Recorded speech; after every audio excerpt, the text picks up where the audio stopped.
I remember vividly there was one day I was being taunted relentlessly by this group of girls, and she's on the sidelines looking, and she's not stepping in And that to was her help group me. too? That's Yes. a group, yeah. Not stepping in to defend me, not stepping in to help me. And I remember I was standing up there with taps I could see it crystal clear. And I'm watching this girl and she has a smirk on her face, almost like she's laughing. And I'm seeing how my belly is hurting me. And it goes on and on and on. And I can't take it anymore. And I scream out the thing that she trusted me with. Mm-hmm. But as I say it, everything in her breaks, just crumbles. And she is now a heap of tears. I am now the villain. And I could never forgive myself for saying that out loud. And I held on to that and I said, nope, if this is what anger is, I don't want it.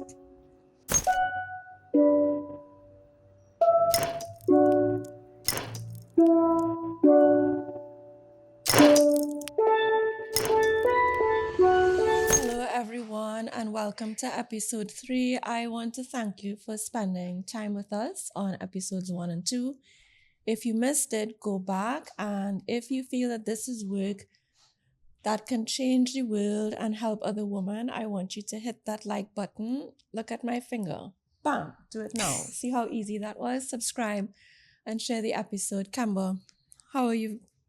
How am I? Yeah. I'm doing well, You're well? Yes, Yeah. better since I think last couple of weeks. Journeying. Okay. Not without its ups and downs. Mm-hmm. Journeying. But journeys have ups and downs. Couple detours here and there. Yeah. How are you? I feel good today. I wasn't as anxious about this one as the one before. Mm-hmm. I knew once the anxiety kind of came out of my body for that first 2 episodes, and I knew we were on track. It would be okay. And I feel like if we have something so good here, I want to say this in the early days so we could go back and watch it. I think this is something we're doing. I think it's really important. I think so too. I think so too. As I was prepping for, this episode, understanding my own journey, I'm very excited to dig into some of the tough stuff that we don't talk about. This is a big one. When I was doing this, my head kept going, okay, so we could do this other episode and this one, because this topic is so rich and it's so deep and complex. And I know for a fact that many women are going through this just like I am and just like you are. Mm-hmm. So we're going to jump straight into it. Yes. And I'll start with saying that we are not here to fix how you feel or to fix any part of the experience, but we're here to understand. Yeah. So we're talking today about grief and anger being twin sisters. So we just want to understand grief and anger and the richness and complexity of them, but why they live with us. Mm-hmm. Because we can't fix anything or move past it or learn from it unless we understand first why you are here. Mm-hmm. That's right. And I want to say something and I want to drop it there in the space and I want to ask you for your thoughts. Sure. So I wrote this down, and what I wrote was, women are not taught to hold either grief or anger well, but why? And I wanted to hear what you had to say. I would challenge it by even saying that we're not taught to hold grief and anger, full stop. Right. At all. At all. Yes. Definitely And anger. Yes. For sure. The grief may be, and that's the but we're not taught to hold either of it. Where does it come from? And I feel like this is going to be a theme, a running theme throughout this season of Rooted and Rising. Mm-hmm. It's this good girl syndrome. Yes. It's this idea that as women or as young girls, because that's where it starts, we are dainty and we don't get messy. And that's what anger is, right? Anger is messy in a sense. It's not a happy feeling. It's not the joyful, I am well. It's a very dark, very, dare I say it, masculine it's energy. We've framed it as it has men been. do this. Exactly. So you can't do it. Exactly. Yeah. And because we weren't given room for that, and I say all the time, if we look at where we've come from, if we look at as Caribbean women, the journeys of our ancestors, male and female, right? That suppression, I think, happened from way back then. Yes. And has just been passed down generation to generation. So again, I was thinking of the episode and somebody thinks, okay, well, what does this even mean to me? And it's the women are seen and not heard. Right. And to feel anger, much like any of the heavier emotions, it has to be heard. Yes. It's not a dainty, quiet, it's not stay nice. in your space. It's not nice. It's not Yeah. pretty. And therefore, I feel like that's where it's come from. That's why we weren't taught. Maybe because those who came before us did not know how to feel it either. That's, you said something there that blew my mind. And it's funny because I talk about this all the time in therapy sessions. And people don't like to have these conversations, but you can't hold me down. I'm going to say it, right? Right? Talk details. The history of indentured laborship and slavery that we've had. And we've already discussed, and we'll keep on discussing how trauma lives in the DNA. The trauma of being subjugated and silenced and made to be very small and to live a life that's not yours lives in our DNA. And it's a setup now. When you add to it, you have to be a nice girl. This is a setup for, I don't know what anger is. Yep. Let me go into therapy and ask for anger management. I'll give you a little story about that. So anger management is really teach me how to stifle and bypass. When people say they want anger management in therapy, that's what they mean. Let me bypass it. And so I kind of want to normalize and tell you that it's okay. And by you, I mean the viewer and myself. That it is okay because this is centuries of trauma that lives in the body that you're fighting. So it's very normal. And I've had this journey too. It's very normal to struggle with this idea that I should not get angry. Nice women, nice girls don't get angry. We're not supposed to. We've framed it as dark and ugly and loud and destructive and aggressive, all the things that women are not supposed to. And I do feel too that it's more okay for us to grieve. Yeah. Because of course you could cry. You're a woman. So you can grieve. But the missing part of the equation, which is the other twin, is that you need the two of them actually to grieve properly. Meaning and to move through it and to get to the other side. Yeah. Because as you said, women can grieve. I thought of a grieving wife or a grieving mother. Right? And it seems almost normal to live with this weight for the rest of your days. And it's because it's not been processed. Unexpected. I was watching this. It's a weird K-drama. I do remember the name of it. Was it White Lotus? I might be saying the wrong thing, but my husband was kind of in and out watching it with me. Well, he started paying attention when we got the shock of our lives and realized that historically, from noble families, I had to do a deep dive and look it up because I thought this show is shitting me. It was not shitting me. What was it about? So when you come from a noble family and your husband dies, but you've married into the family, you have to mourn for the rest of your life. And part of the grieving includes an honorable suicide. I beg your pardon? An honorable suicide. So the wife, the widow, she changes her clothes. She confines herself to this kind of hut on the compound. You're more honored if you move into the grave. So you move to the gravesite where your noble husband is buried. It's a real thing. It's a real thing. I'll put it in the show notes. I have to find what it's called. And you move to where your husband is buried and you live the rest of your life there. And the king, the more the widow grieves, you are honored. You get rewarded for how much this widow grieves. And if you kill yourself, you get the highest honor. It's something called a gate. It's called a gate. And so in the show, I'm like, is this show punking me? Because they're telling... What do you mean? They're telling this woman, you haven't spent time by your husband's grave, and why have you not killed yourself? And I was like, let's press Right. pause on this because I I need to need to look this study. up. I need to, wow. And it's called a gate. I can't remember. And That makes sense. Yeah, the grief. I'm remembering this show now because you are rewarded. Look at this poor woman. Yeah. This poor woman. Oh, she's lost. She's Lost so terrible. her She's husband. She's grieving. lost everything. What do you expect? That's so crazy. you have to grieve. And so we even I think we even punish women if they don't grieve enough. Like, you're dating after 1 year, Yeah. but your husband body's still cold. Yeah. You're not allowed to. And women come into therapy and they say, you know, I laughed at a joke over the weekend and I feel so guilty because now it means that maybe I didn't love my child. Mm-hmm. Maybe I didn't really love my husband because how could I? Mm-hmm. So I almost feel like you're damned if you do and you're damned if you don't. Yeah. Yeah. And I know that we're focusing a lot on Caribbean women, but I think it makes it even worse. And the pressure that we tend to feel is worse because men don't have the same standards. Men tend to find new partners, sometimes even before the body is cold. And it's normalized. It's, well, he has to have a companion. The and man we was are lonely. expected, exactly. Yeah. And as women, we're expected just to grieve and then never really feel this anger because that's the one I really want to rip into.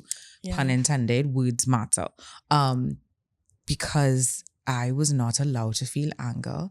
And I went through, not recently, but recently enough, a period, an era of allowing myself to get angry. And I think that is worth unpacking for those out there that are thinking of the same, or you're wondering what that looks like from a, I say non-therapist space, but from a civilian, space. a human's, yeah, a civilian. A I human know you're space. an army green, but not. I want to. It's not a mind your war. business. Is it a war? It could be. We might be. It could we feel. might be in a war. It could with ourselves. With yourself. It could feel like a war. It really, yeah. really can. I may have said that, and then it raised what's really out there. Yes. Let's dig in. Well, I want to mind your business. Okay. Because I think that your business is universal, and I include myself in this. Yeah. So the first thing you said was, I was never allowed to be angry, and I want to ask you where that came from and who told you where did this come from? It always starts at the home, right? And there's big anger, but it starts from when we're little. Think back to when you were a child. I'm thinking, I'm traumatized already. Sitting, I'm triggered. What is the one thing that you may have lost or had taken away or you felt was unfair based on your perspective as a child? As an adult, we don't give two shits. It's just, and you hear it, it's just a video game. It's just a book. It's just a this, and it's this dismissal of something that is massive and it's to us, and it's important to us. So not that it was intentional, but it's just, and I can reflect on it because as I'm a parent, I have seen it and I have been able to stop myself and say, although this does not mean as much to me, this means everything to my son. I don't have to understand it to allow him to leave room and have room to process this thing, right? And so I think that that's where it starts, in the home. Couple examples. When you have a sibling who's close in age, and there's always that dynamic, and there's some injustice that's been carried out. So my sister takes my Barbie doll, or she takes the book that I was reading, or she turns off the light while I am reading a book, or whatever the case is. As simple as that is, that's some sort of injustice. Yes. And instead of having a space where, oh my gosh, this means a lot to you, what all you're quarreling for? Yeah. What all you're fighting Make up with for? your sister. Make up with your Yes. sister. It's Yeah. just a Barbie doll. You have school tomorrow, close your eyes and stop reading the book. Little things like that. We're talking like at 7 and 8. How am I supposed to know what to do with that injustice if it does not exist? You can't name it. Mm-hmm. And if you can't name it, you don't know what the feeling is. Exactly. And I think when the body doesn't know what the feeling is, you get an internal war because the body goes into danger. What is this? It's not allowed. Boom. So I don't think I have, my sibling and I have 3 brothers, 2 of them half. I don't like fractioning children. What I mean is, I have one brother and we share the same parents. And then I Right. have one from another mother and one from another. Okay. So my brother and I were very far, like it's 8 years. But my mother, who was horrendously abusive to me, and I started realizing that she was mean and a bully, and I would start to get angry. And I believe, looking back, that she would witness the anger in me very little and then horrendously punish me for it. I don't want to list the punishment to trigger people who are watching, but you know, if the offense was this big, the punishment would be this big. So my Right. body learned very early on, when something is wrong, something has been done to you that's wrong, the right thing to do is to get very, very small and very, very quiet. Yes. Because you're going to be in danger if you get bigger. Yeah. And what anger does, because anger is your knight in shining armor, it's your protector, and it's very sacred for man and for woman. But what anger does is it asks you to get a little bit bigger and use your voice and say, hang on, This is crazy. this is wrong, this is crazy, this is some shit. Yeah. Right? Anger asks you to do that. You know, for all of my life, and this is where, as a Caribbean, in a Caribbean space, and I'll extend it because I'm sure we're going to have viewers from everywhere, the Latino space, the Eastern space as well, women are taught to make themselves small. Growing up all my life, I have heard you are just being dramatic. And it's these spaces that I would stand up for myself, for someone else. But what do you...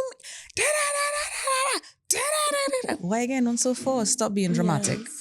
Right? And then to the part of, there's another... I have like these core memories and specific examples of what that anger thing is. So when you were talking about if you can't name it, then you can't allow it to be, I became afraid of my anger.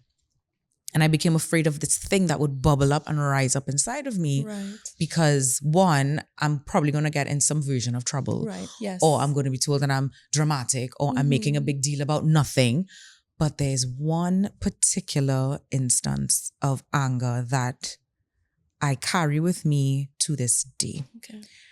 I am 7 or 8 years old, not 9 as yet, 7 or 8 years old. I am in the equivalent of standard 1 or 2. Right. Right? So we're talking about 7, maybe even younger than that. And I was relentlessly bullied in school. We're not talking physical fighting. We're talking the words cutting me. People, girls especially, young girls, showing me, betraying me, deceiving me, but also then trying to be my friend. A very confusing experience.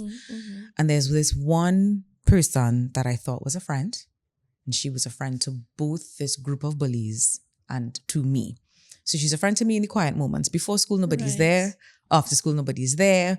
Break time, lunchtime, she's with her other friends. And I am left isolated and I can't understand. And this thing went on for a very long time.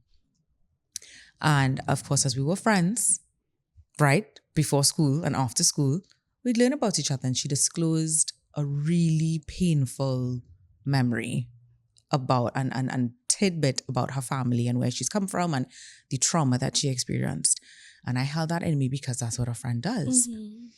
I remember vividly there was one day I was being taunted relentlessly by this group of girls, and she's on the sidelines looking, and she's not stepping in. And that to was her help group me. too? That's Yes. a group, yeah.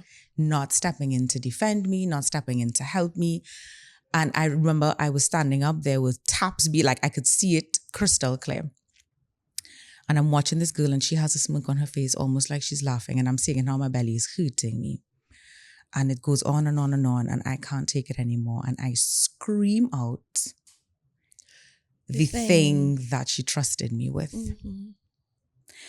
And I won't say it felt good, but it was this release that I had to, because no one is defending me. And I'm looking at this girl and she has this smirk on her face and I say it. But as I say it, everything in her breaks, like just crumbles. And she is now a heap of tears. I am now the villain. And I could never forgive myself for saying that out loud. And I held on to that and I said, nope, if this is what anger is, I don't want it. Right. Because if I'm going to hurt the people that I care about, then I don't want it. It can't be good. And so what did I do with my anger? I chucked it away. Mm-hmm. I refused to get angry about things. Or if I got angry, I said I was making a big deal out of it. And I started this Yes, narrative. a I story. believe the story that I was Yes. told, and I kept it down. I'm in my Mhm. late 30s almost. And it's only maybe 4 or 5 years ago that I have been able to speak of this without crying Mm-hmm. and recognize that I was doing what anger is meant to do. Yes. There's so much in there, and I love this story.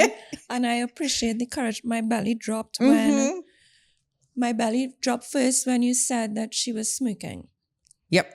Because you know that Yeah, look. I know the smirk, Uh-huh. and I find it so cruel. Mm-hmm. And then my belly dropped again in sadness for you Mhm. because the little body burst into flames and Mhm. couldn't put it out and Mhm. said the thing. Yeah. And said the thing. And I'm hearing too, which goes into our next point. And I thank you for your courage for sharing it. That's But what this that is was, about. Yeah, you know what that was? I think that was the grief in the background. I don't know that it was more the anger. I think the grief. It was the grief of, I thought you were my friend. That makes sense. Because yes, that is what I was feeling Yeah. in the moment. Like, how could you be my friend Yes. and you're seeing these people say these things and not step in Yes. to help me? You know what I hear little Camber saying when she sees this smirk? It's the grief of the betrayal, and it's Uh-huh. the grief that says, how could you? How I could- thought you were my Ooh, friend. Girl, where the And Kleenex? Kleenex, if you're looking bright and pie. And so that's why I If you said, Scott. that's why I'm welling up. That's why I said, and I feel that the grief and the anger have to go hand in hand. Yeah. Because the grief usually comes first because Mhm. there's a loss. There was a loss of the quiet moments before school and after school. Mhm. There's a tenderness that we shared. Mhm. Mhm. And you confided in me, which meant that you trust me. So 7 years old, we don't have the words, so I thought you trusted me. But you know, deep inside, this girl told me something big. And I will keep it as a Forever, vault forever. because I Girl, value listen. you. Yeah. That I think was the first and last time that I allowed myself to feel anger in a real way. Mhm. After that, I glossed straight over it and either dismissed it completely, repressed it completely, or labeled it as something that it was not. Right. Like what? Sadness. Yeah. There's another, this one is so silly, but it was the other thing that came up as I was thinking of anger and grief. Picture it, August, rushing in Port of Spain, right? My Mhm. mother takes me because school uniform, school books, Right. Mhm. optometrist appointment, all these different Yes. things. Rainy season, Oh, God. lunchtime. Flood, crowd. But Yes. hot sun, Yeah. then 3 buildings down, pouring rain. You know, the rain that's just bust out the It's the Port of clouds. Spain rain, yeah. My Enid Blyton book is in my hand, right? And the rain bust down, the road full up in tutus, and we have to cross this. I mean, and I am a giant, right? All of 5'1.5". This is a ravine now. And of course, I am a child, a baby, not baby. I'm 7 or 8, 7, 8 or 9, somewhere around there. And I, in the haste to cross, my Enid Blyton book falls out of my hand, and I'm seeing it dancing in the water, Yeah. about to go in the storm drain. Cross the street, and I am a heap of tears at this point. My mother's like, "What's going on? What's wrong with you?" And I'm like, "My book, my book, my book." And then I knew to gather myself Yes. and not allow myself to feel the anger that I didn't hold the book properly, the anger that I didn't walk with a bag, all of these things, which no big deal, but super simple. And I just went straight to the sadness, and I bawled my eyes out that I lost my favorite Enid Yeah. Blyton book in a Listen, storm drain in Port of Spain on Enid- Frederick Street. Enid Blyton in the 80s was it. Like, Listen, that's heavy. Yeah. And it was my favorite one because I knew we were going to have a wait. And yeah, and that is another moment of, I think of it as a loss. And I think of it as we gloss over the anger of the moment. And sometimes, and I know, it's how many steps of grief are there? Allegedly 7. I don't buy into it, but Right. that's the model. That's the model. Yeah. And we know that anger is one of them. And so Or 5. It's the 5 stages five of grief. five Yes. stages of grief. Yeah. There we go. And we know anger is one of them.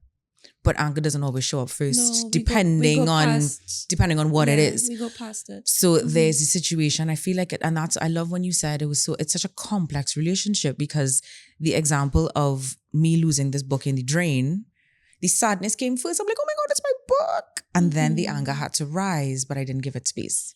I didn't know how to give it space. Yeah. And then there are the other things, the sibling fights and the arguments, and your parents don't want to hear anything, everybody going and get in trouble, that kind of stuff. That is anger that I just learned to, because nobody's going to listen to me. Yeah. I'm never right. I'm always the dramatic one. So obviously I'm making a big deal out of nothing, and I blew this thing out of proportion, and whatever my sister said was what was believed, all of those things. And those are all examples of how we are taught as women, as girls, as people, because, you know, guys, you may be watching this too, to hide and to suppress and to make ourselves small. And you know what happens too, and this happened to me. So when you spoke about, I want to link the relationship with the twins, the anger and the grief. So the anger is the bodyguard. It's sacred, it's protective. It says something wrong was done. So it builds up an internal radar of, it's a scale of, this thing was done to me and this is really bad. This thing was done to me and this was small, because injustice exists on a continuum, right? Not everything is the worst thing ever. And that's why I keep talking about when we're children. Yes. And then as adults, it's no big deal in the grander scheme of and things. here's what happens is, though, because it breaks the radar, we do not accurately register, this huge thing was done to me and this was very wrong. Yeah. So now we end up staying in relationships, workplaces, friendships, situations, environments where injustice is just hitting us and we're standing there. I'll just take this licks because it's enormous. The radar is not kicking off. We've stifled the radar. Yeah. And we miss with it as well. There's a deep grief of, I did not get the teaching that I should have gotten from my parents. Yeah. I did not get the childhood that I should have gotten. And I'll use something extreme. I was not allowed to grieve the loss of myself because my parents took it away from me when they did this wrong thing to me. So I'll use an extreme example because I think it drives the point home, and without going into too much detail to trigger anyone or to break confidence. I have a client who something terrible was done to her by her brother. And she came into session and she said, you know what? If my father could have done the same thing to me, he would have. He would have gotten away with it. And I let her stay with it because I knew something was coming, and silence is important in therapy.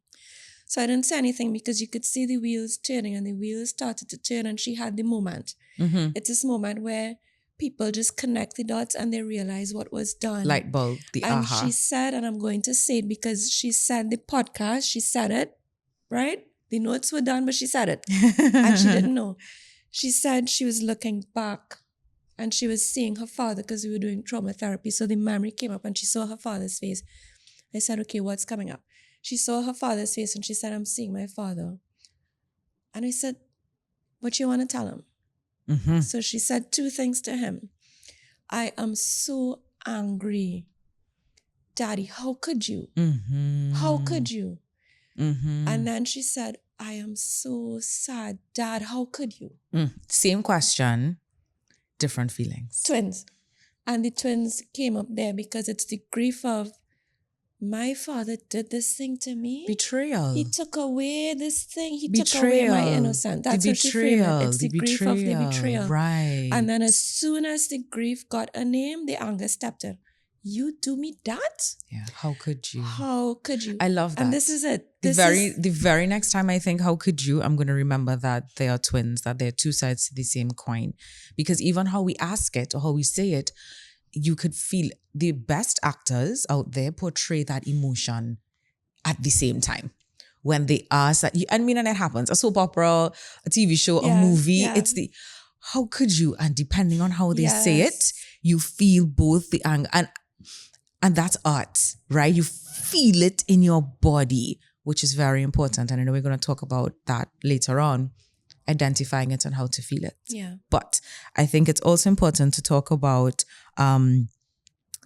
how anger as the bodyguard and how grief as the silent widow, if I may, how those two things as women and as young girls, we've not been programmed to feel and understand, because grief is feminine and anger is masculine. Yeah.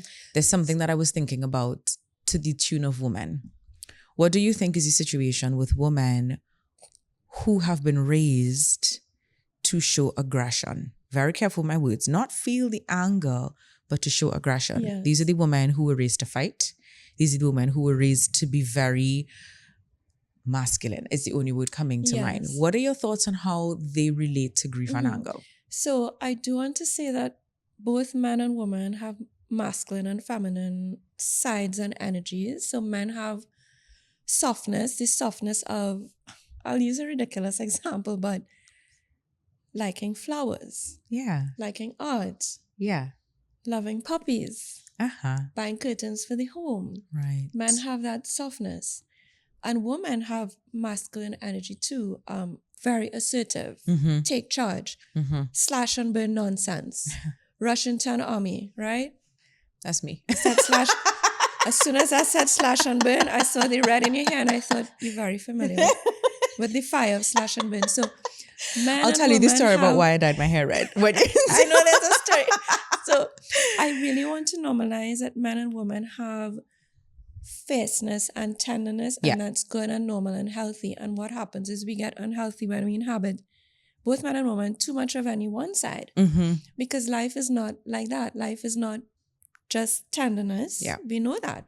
But life is not just fierceness. And women who inhabit too much of the anger, I think they have not been allowed to grieve. It's the same thing we're saying.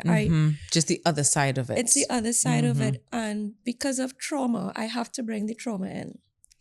When you've experienced trauma as a child, so we call it developmental trauma because it stunts your development, where you're not allowed to inhabit the complexity of adulthood. You grow into an adult body, but you're still an unhealed child walking around. There are so many of us walking around in adult bodies. There's a plug for running the work businesses that I've done. Being adults, doing things, and they are angry little children. So, original pain therapy comes to mind. I think I've mentioned that to you before. Yeah, a lot the of people do OPT now, and it's an eye-opening experience as long as you go into it with that mindset. It is. So trauma, when you've had developmental trauma, it teaches you that the lie is true, which is what trauma does. Yeah.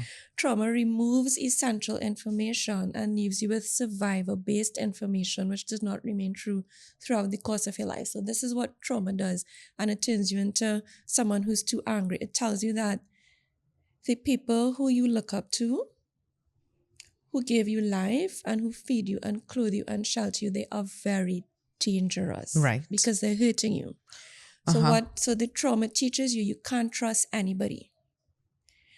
One, it teaches you that the world is very dangerous. Do I still have my edges? Yeah, edges. You come from there. I snatched them.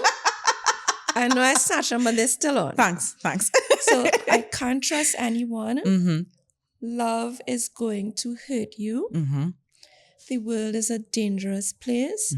You have to always be on your guard. And the worst thing it teaches you, you are always at war. When you're always at war, you have to go out there angry because you have to win. Right. And you can or you can't afford to lose. Because it doesn't mean that you win necessarily. It's a feeling of having to win. But beneath that, I feel I can't afford to lose this thing. And if you can't afford to lose, then I can't feel grief. And you have to be the top dog. And what does the top dog do? You can't lose. The world is dangerous. You're always on guard. You have to be angry and aggressive all the time. Because if you're not, someone could hurt you. Someone can betray you, just like your parents did, or your grandmother, or your aunt, or your friend, or your caretaker. So you have to be angry. And women like that come into session and they say, of course I'm angry. It keeps me safe. And this is the other thing that trauma does, is it warps what safe is. Yeah. it tells you that being angry is safe. It's not safe. Yeah. It's not safe. What you've done is you've walled yourself out from good and bad because you think it's safe behind the wall. But this is a wall with a moat and a trapdoor. And the thing is with keeping the wall and the moat and the trapdoor is that, yes, you keep everything bad out, but you know what? You also keep out everything good. I'm so glad you said that, because in my journey to unpacking, I didn't think about anger as a thing that I had to feel.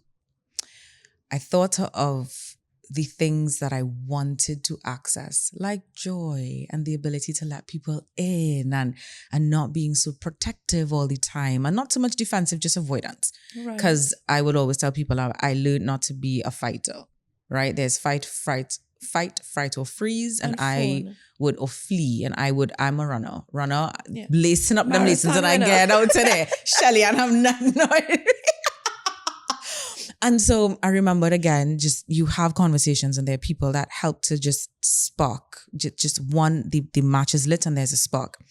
And for a long time, I just figured I was going through life. Well, I'm not going to be with anyone because my last relationship was so terrible. Yes. I have a child to raise as a result of this thing. Anyway, and what I wanted to journey to was my truest, deepest self.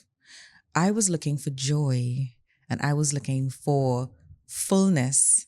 And up comes Mr. Anger, watching me and saying, you gotta go through me. And I tied up my hair like Elsa in Frozen.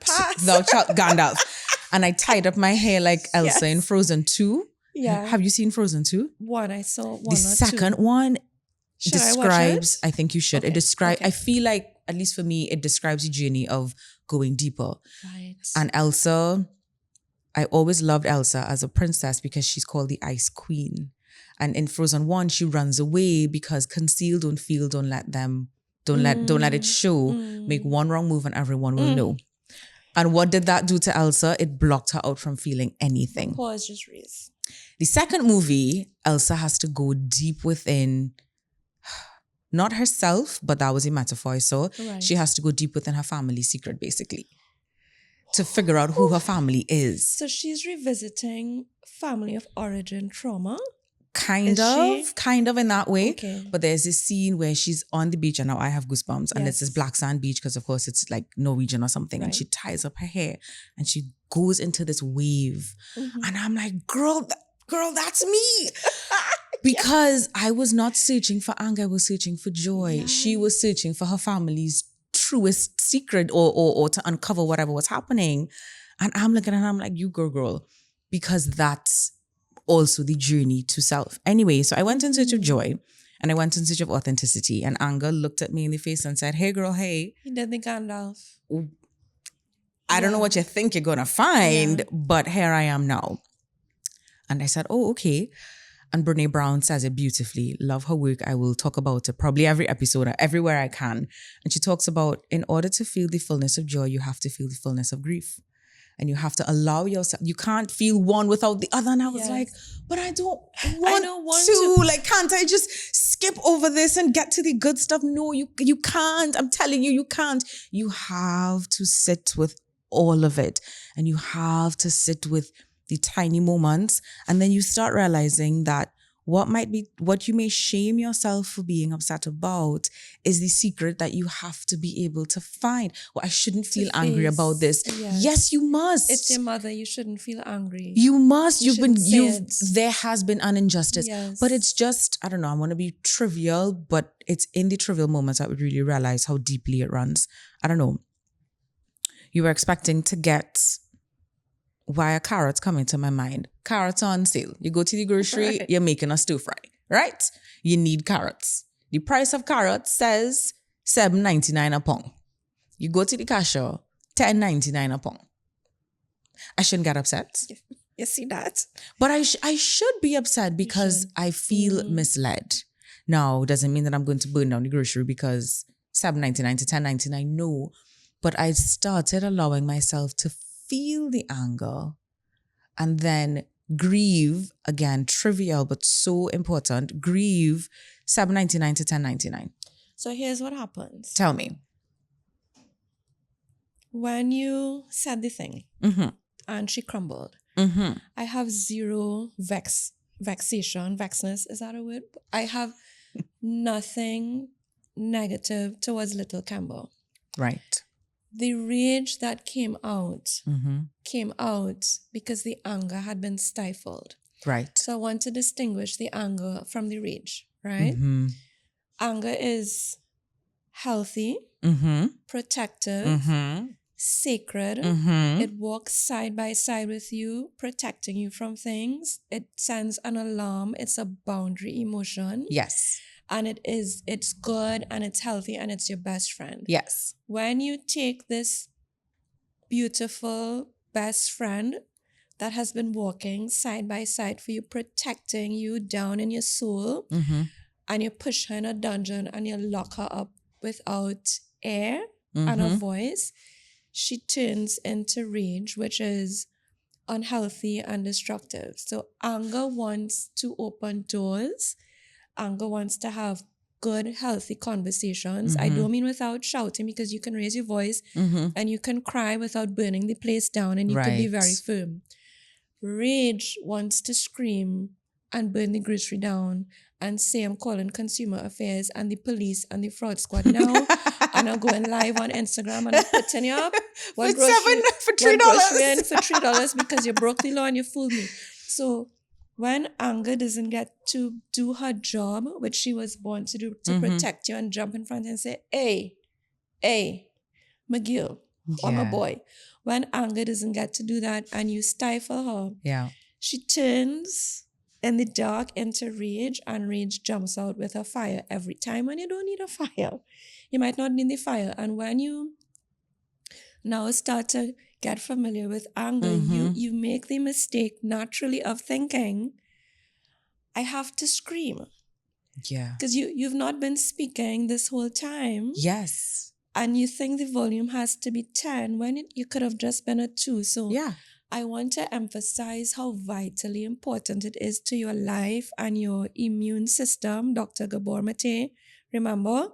And there's extensive evidence to show that women, not men, women who keep suppressing, we end up sick. We get cancer, fibromyalgia, autoimmune diseases, because we don't say, guys, you know what? When you did that, I felt really angry. Mm-hmm. You do that for years, the anger twists inside, and not just Literally. rage, depression, Mm-hmm. heavy depression. Anger, sometimes in therapy, we call it a mask emotion. So when women come in, I want anger management, I'll let you tell me that in the consultation. When you come in session and I catch you, Yeah. I'm going to say, Because it's Gandalf. And behind You're not once passing. Gandalf, or you defeat Gandalf, you're able to get to the dungeon, and it's much more than just this anger.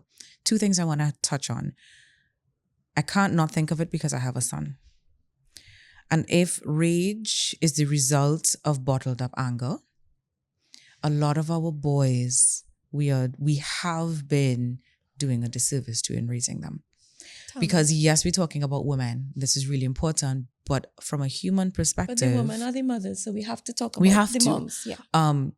With boys and boys who become men who also aren't taught healthy ways to express their anger, become men full of rage. Yes. And that rage is what pops out when you see those viral clips of, somebody just coming out of a car and screaming at somebody else. And you think to yourself, but this is like for this small thing? A grocery cart. And if you're really? saying, Yes. and as you said, rage is that thing that comes out after the anger has not been felt, our boys are suffering and our men are suffering. And I'm the first feminist to stand up and say women everything, but I also have a lot of compassion for the men of this world who have not been taught the things that they deserve to be taught.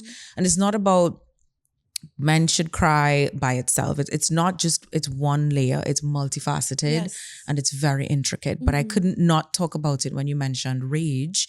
So I might flip out, or some, but not me. I'm not going to flip out over $3 of carrots being priced differently. But I have. for somebody, it might I've be. done it. Yeah. And that's because, and I've learned over time to say, what are you really upset about? It could never be $3 on a carrot. This is what I wanted to tell you. So 2 things, but I'll mind your business after because I'm not a mom. So I'll depend on you for the Sure, perspective of a course, of mom. course. But when you said, what am I really angry about? That's what I ask my clients, and I try to ask myself when they come in and they say, right, so I need to get rid of this anger and I want to manage the anger. I say, well, hang on. So before we bypass this, and this is a specific question that I ask, and I'll ask it to you and to me and to our viewers. What information that's valuable might the anger be trying to tell you?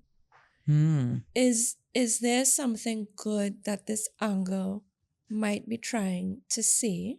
Okay. And then we freeze, and this session stops, and they get very deer in the headlights. And I recognize the deer in the headlights so well because that was my face when my therapist said to me years ago, Right. I want you to hold this cushion and punch it. And I was like, what should she? So I held the cushion. I ain't punching no cushion, right? But I held the cushion very meekly, and I was like, why? And she said, you are so angry. And I was like, me? I'm angry. Not me at all. And years later, and this is good therapy because it haunts you until the day you die. Years later, I had a moment in my house where I realized I was so angry, and I remembered her, and I was like, damn. That's what she This meant. is what because she saw it. She saw it in me. And I took that, and this is why I ask my clients now, let's just stay with the anger for a little bit. Just pause and take a little breath. And let's pretend that anger is telling you something good, and what might it be? And then eventually we get to, I forgave my husband, but I'm angry that he cheated. Yeah. I'm angry that he's not told me for 25 years that he's been unhappy. I'm angry that I had to pay all of these bills for my mom's cancer treatment when I have 5 siblings with better jobs than me. Yeah. I'm angry that I've been acting in this position and I've not been paid my acting salary, but the men got it. And these women start to talk. And as soon as they list all the things that they're angry about, they start to cry. Yep. Because they're twins. Yep. So I want to say that. And you have to release that piece to really So you could access the Gandalf. fullness. And Yes. that's where I think, the biggest thing that I've enjoyed so far about my journey is the fullness of it. And I'll save my takeaways for my takeaways, but to the point of parenting, that's what I wanted to ask. that is... What are you doing with your son? Exactly that. I want to find out. Exactly Can that. I mind your business? Of course you can. Yeah, exactly that.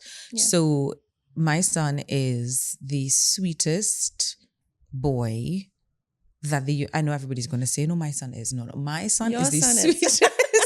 He is and always has been soft. And I remember having arguments with his dad about he gonna grow up and be a sissy and he gonna this. And I told him, I said, or he's going to grow up and understand what it means to feel. And I'll be damned if I beat that, insult that, shame that out of him. What I prefer to do is have him feel all of his feelings in the fullness, because when he hit preteen and that testosterone starts, he's going to feel anger. And I don't want him to not understand the fullness of his feelings to then have him as a statistic. I said, that might be you. Yes. I might have missed the train to understand and recognize some of these signs. And a lot of the men out there said, no, my child. But this is our child. So I'm sharing these things with you. Let him be upset. His Lego is broken. It's the end of the world for 5 seconds. Yes, yes. Let him feel all of his feelings for 5 seconds, and then we'll figure out how to build it back.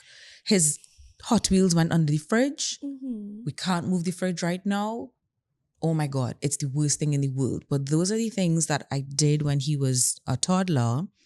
And now he can express to me. And I've learned that when we create safe spaces for our boys, they come back. They do come back. Yes. He will come back and he's able to tell me, I'm so angry about da da da da da da da da. And I will tell him, and I get that you're feeling angry, but behaving in this manner is not okay. You can't slam things, you can't throw things on the floor, whatever it is. Yes, you can feel it. Where do you feel it? What parts of your body do you feel it? What was the word that they used that got you to feel this thing? What is it telling you about what's important to you? Of course, not in the moment. Those are always conversations after the moment. And I yes. don't tire doing it because I know I'm holding in my mind what I hope for him to have, a deep understanding of the fullness of You're himself. such a good mother. Okay, I'm gonna cry. You're such a good mother. You know, I like to hear good mothers. I try. talk. I Yeah. try. I didn't have a good mother. Mm-hmm. And I love to see women who are good moms. Yeah. It fills a space. And can for I say me. that it fills a space for me too? So a lot of people may not accept or have the recognition that every time we parent our children, we're parenting ourselves. I've had to look at my son and see myself in him, big feelings that I was not allowed to feel, and allow him to feel it so little Kemba could feel it too. If that makes sense, we need them Kleenex. And so I try, and it's because I don't want him to turn out to be an angry man or a rageful man who hurts people, who gender-based violence is such a big deal, and it's not always about physically hurting someone. It's the words we use. It's the stonewalling. Whomever he chooses to be with, whoever he chooses to be in life. More than anything, it's to help him know that it's okay to feel the fullness of his emotions. Because I learned that at 30. I'm now learning, yeah. And I'll be 46, but by the time this airs, I would have turned 46. Yay me. Yes. Right? But I'm now learning that. And I like that we have time. I know I said this in the last episode, but you have time. You have time to learn how to be angry properly. And yes, there is a proper way to be angry. So we'll go into that. But one thing that you said, and I have to bring the therapy in, when you allow the feelings, I'm still tearing. When you're my mascara. You're good. Okay.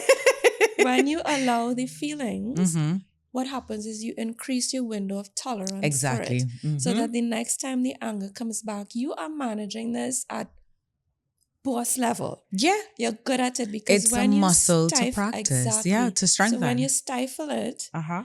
it's weird. We think when we stifle it, we're managing it. It's not, it's in the background and it's getting big like this and it's turning into a monster. When you feel it and it runs through the body, it gets very small. So when it comes around the next time, your body's like, I can do this. Yeah.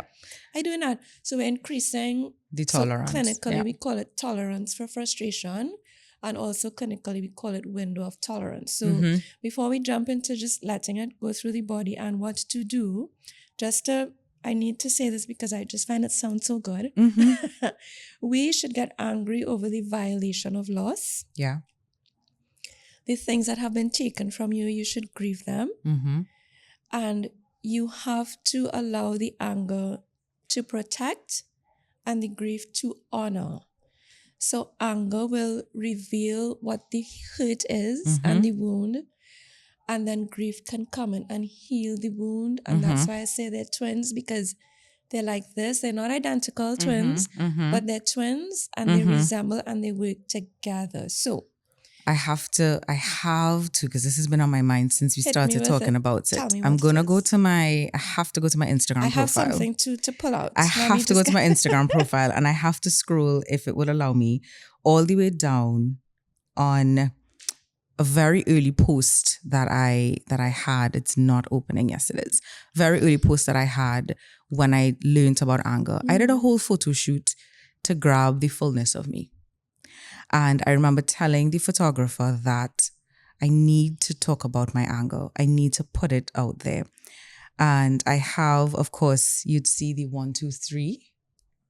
That's you on the end there? This is me on the end. The big thing? Absolutely. This is... Yes. Yeah. I want you to get, I don't know. If you can zoom in to see it. Because I had to. Yeah. Because I had to. Great. Awesome. Because I had to.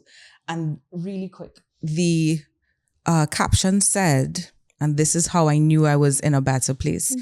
It talked about it was a 3-thing post. I talked about living life half alive is no way to live life at all. For so long, we take up only the tiniest bit of space in the hopes that we'd be living life to the fullest. Why is that? We fill the void with other things, other people, anyway, anything to stay away from being truly connected to ourselves. What do you need to face to live a full life? And then the post that one with the anger, I talked about, in order to be more connected to myself, I had to get in touch with my anger. Enough skipping over that feeling, enough rationalizing. Anger is primal. It's a natural adaptive response to threats. It makes it clear to us who we are and allows us to fight and defend ourselves when we've been wrong. Anger helps me define my boundaries and stand up for myself, and I'm still practicing. How else do I know what's important to me?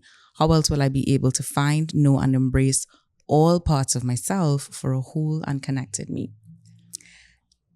That's the journey. Takeaways. I love the picture. I love the caption.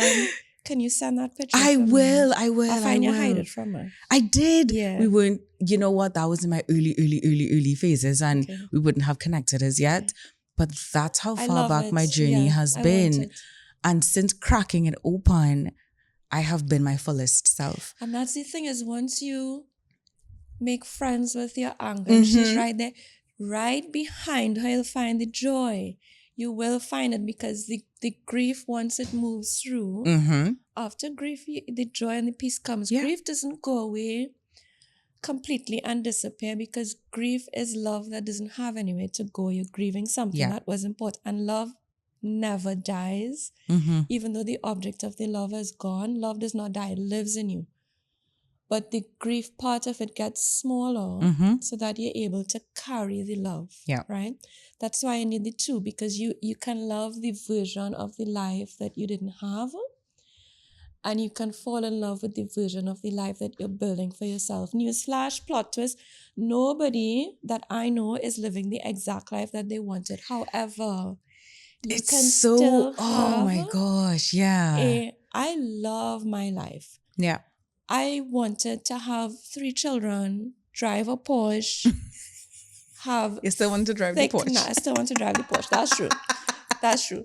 And maybe it will come, but I'll never have children. Right. But the love that I have for me and children, I pour it out into so many places.